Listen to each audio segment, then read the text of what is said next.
it is in 1916 that Jassasa went to work with British spies in Arabia. Lawrence of Arabia, of course, is the most well-known of them. These British spies were sent into Arabia, posing as Muslims. And they went to two actors in Arabia, two. One was Sharif al-Hussein, who was appointed by the Khalifa in Istanbul as the Sharif of the Hijaz, Makkah and Medina, in control. Makkah was under the control of an Arab battalion, but Medina was under the control of a Turkish battalion. And I wish I could understand why the Khalifa insisted on the Turkish battalion under the leadership of Fakhri Pasha to defend Medina. I don't know why. So when the British spies went to Hussein, they offered him the moon. They offered him the moon. We will liberate the land of the hated Ottoman Turks, and we will give you independence and freedom, and you will now become the king of the Arabs. Remember, Britain is not talking about Khilafah. No, we'll make you the king of the Arabs. And we also prepared to offer you a little, you know what, just £7 million. Huh? £7 million at that time is what Bill Gates has now. Sharif Hussein, the great-great-grandfather of Abdullah in Jordan now, then betrayed the Prophet Muhammad ﷺ, betrayed 1400 years of history of this ummah, violated the plain and clear command of Allah subhanahu wa ta'ala in the Quran in Suratul Ma'idah, in which He commanded us, Ya ayyuhalladhina amanu la tattakhizul yahuda wan nasara awliya.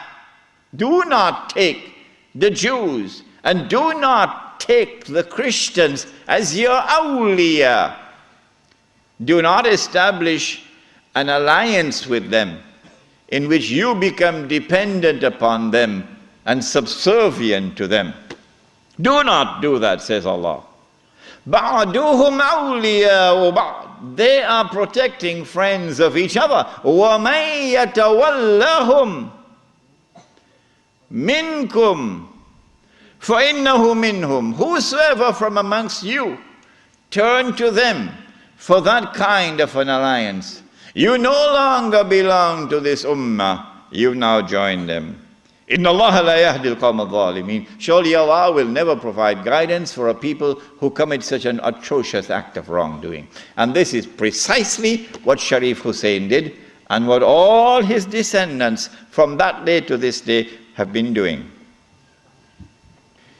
Sharif Hussein now accepts 7 million sterling pounds and enters into a military alliance with Britain and declares himself independent of the Ottoman Khalifa.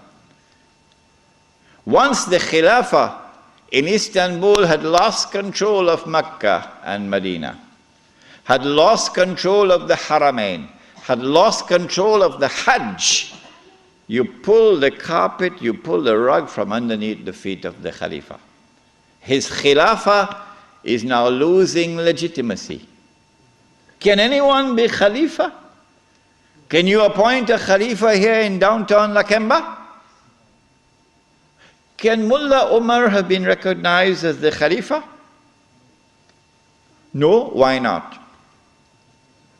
Because when the Hajj comes, Amirul Mu'mineen Mullah Umar will have to apply for a Saudi visa to perform the Hajj. Huh? And if the Saudis reject the visa, the Khalifa can't perform the Hajj. All right? And so the British calculated, if we can wrest control of the Haramain and the Hajj away from the Khalifa in Istanbul, then the legitimacy of his Khilafah will begin to crumble. And so this was 1916. The British spies then went to the second actor in the Arabian Peninsula. I mean, Britain has a PhD in deception. If you want to destroy the Khilafah, okay, you have to make sure that it cannot be restored. How can you take the entire world of Islam with so many ulama and ensure that not only is the Khilafah destroyed, but it cannot be restored? That's a tall order. How to do it?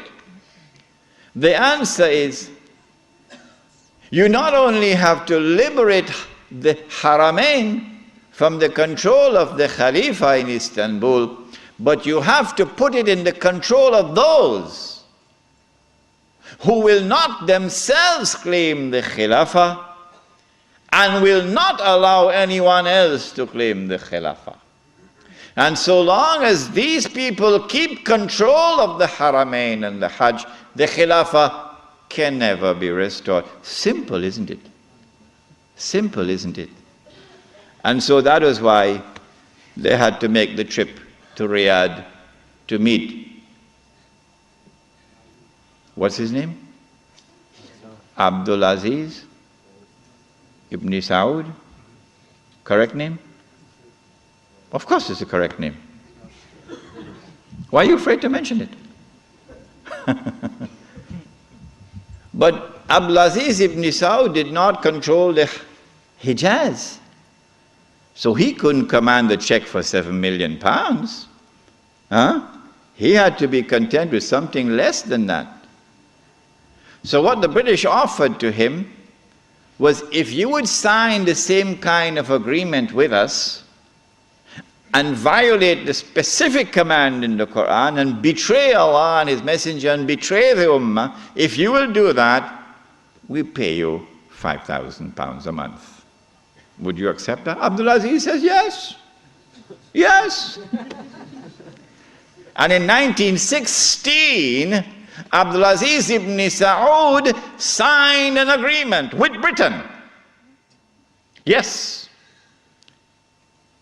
Which made of him a military ally of Britain, subservient to Britain.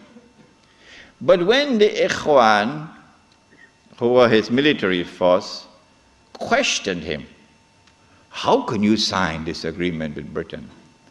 And how can you accept this money from Britain, £5,000 a month? Abdul Aziz ibn Saud says, this is jizya.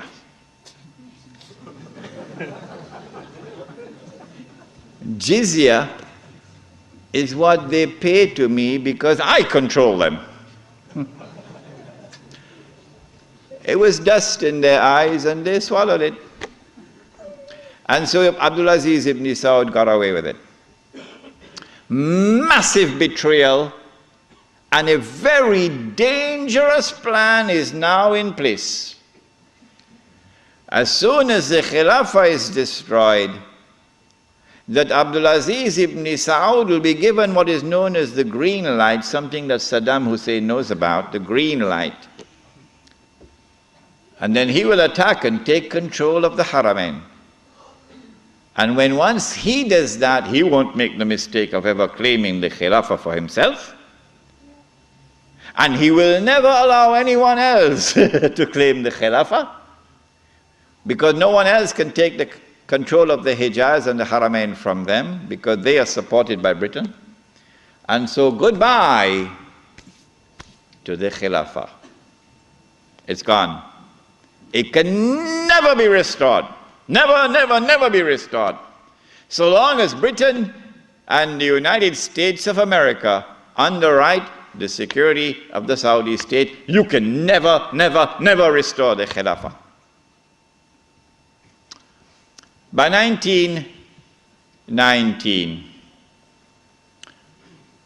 the Ottoman Empire was in shambles, falling apart.